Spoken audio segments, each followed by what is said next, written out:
I come from a Christian background. My dad's a pastor, like a worship pastor. And, I always knew of Jesus. Anybody would text me or tell me, you believe in God? Of course I believe in God. Yeah. Jesus, of course. Okay. Don't point that way, yeah. Sure. But I wasn't like, I didn't know Jesus. I knew of him. I didn't really know, like I didn't have that. Like that personal relationship. Yeah, I didn't understand what that was. I didn't know the Holy Spirit. I didn't know these things that just fill you and completely leave you in another space. Let me fast forward really quick, maybe 2-3 years. I signed a record deal, and an independent record deal. And, I was still in these vibes, and I was young. I started getting into like, the lights. And start to catch the vibe too, about following you, like, yeah. Yeah, man. And then, there, in this world, especially in our industry, there's a lot of access to anything that you want. And if you're not very careful, Sure. man, you can mistake pleasure for happiness like that if you don't have, if you really it's instant. Yeah, so it's really scary when you're young and given, a lot of stuff and being like, oh my gosh. So that's where I was, and I was speaking about it in my music, and I thought it was all good and Sure. and it's whatever. cool, right? It's the cool thing. It was cool. And fast forward that, I ended up signing a partnership with Warner Brothers. But in my personal life, I found the Lord maybe when I was 23. I'm 26 now. Okay. And through that time, it's just crazy because he requires all of you, not just a little piece. But you grew up in the church. I grew up with in the family. church. Yeah. So what was different? What made you like, like I don't really have that relationship, so I need, like, what happened? Oh man, so something happened. I didn't even injure myself, bro. My body just, like my central nervous system was just in shock, and it was squeezing. Like my whole muscles in my spine were squeezing each other. Everything was in shock, so my central nervous system was essentially shutting down. So no injury, no trauma, no nothing, just bro, nothing. And what triggered that? Nothing. Nobody knows. I went through so many spinal doctors, so many things, bro. I couldn't walk. Like, I was literally stuck. Wow. On a bed, staring at the ceiling. I couldn't even hold my phone or anything because that weight on my neck would like crumble me. I had like a pain from the top of my head to the bottom of my feet, like as if like it was the worst thing I ever experienced, man. And I was stuck there for 4 or 5 months. I had doctors tell me you're not gonna walk again, and this is your life. If you're walking maybe in 10 years, 5 to 10 years, maybe, So there was a point in my life where I actually had to live with the idea. This is my life. Like, did you get depressed?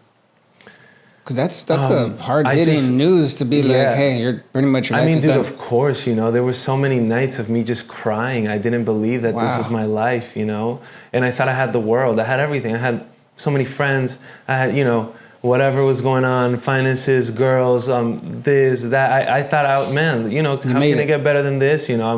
I'm moving in my dream. Things are going forward. How, and then this happens, and you have nobody. You have nobody but your family. And the only people that were there were just my parents and my sisters, just praying together, knowing each other even more. I haven't talked to my mom. I haven't had such a deep conversations with my mom during that time that I have in such a long time, because I always hid myself from my mom. Me and her are very close. But while I was living this life, I was very careful at trying not to see her too often. And sure. Because I don't want to look her in the eyes, bro. She knows me, bro. She knows me too much. So I I was always busy and all this stuff. And there was no guard anymore, and I spilled my whole heart where I was, and I felt like it was almost like, man, I felt like God always nudges me, hey, come to me, and I'm so stubborn, we all are, but man, I am so stubborn. If there's a trophy for stubbornness, I might get that. Like, be the winner. My gosh, so he had to drag me through the mud and leave me paralyzed, bro. I literally had to. So you were there and then started to just open up.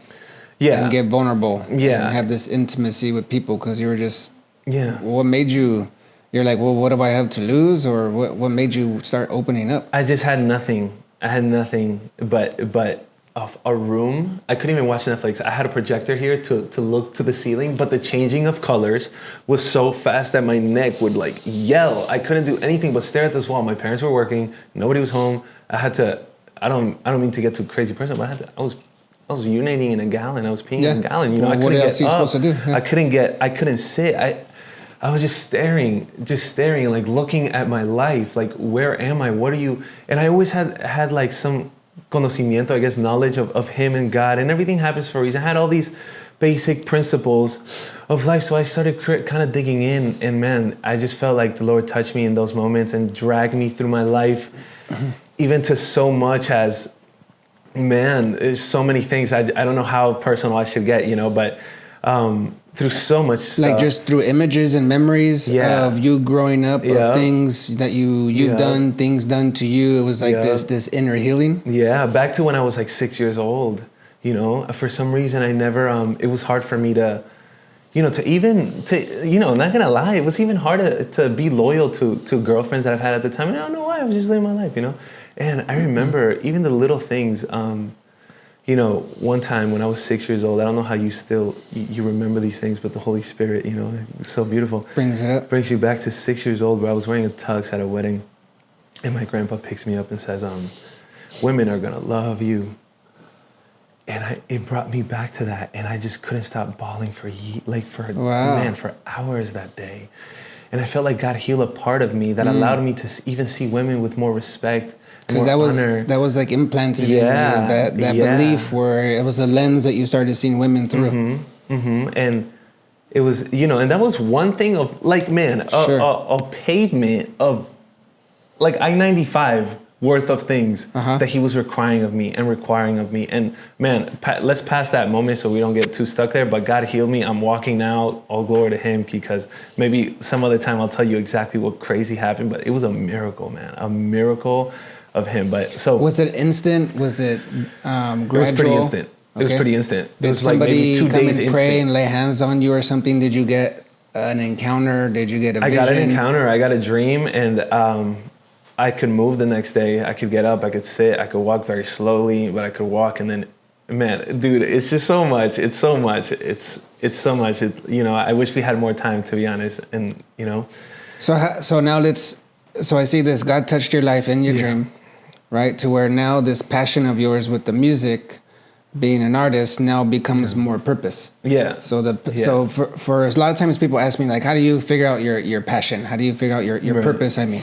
So an easy way for me to tell people is figure out what you're passionate about, and then use that to empower other people, to help other people consistently. Wow, that's beautiful. Now all of a sudden you found what makes you come alive, which is your passion. Now you're using it on purpose, with purpose, to empower other people. So now your passion is becoming a purpose because you have a message attached to it. Claro. Right? So what are you doing with that now?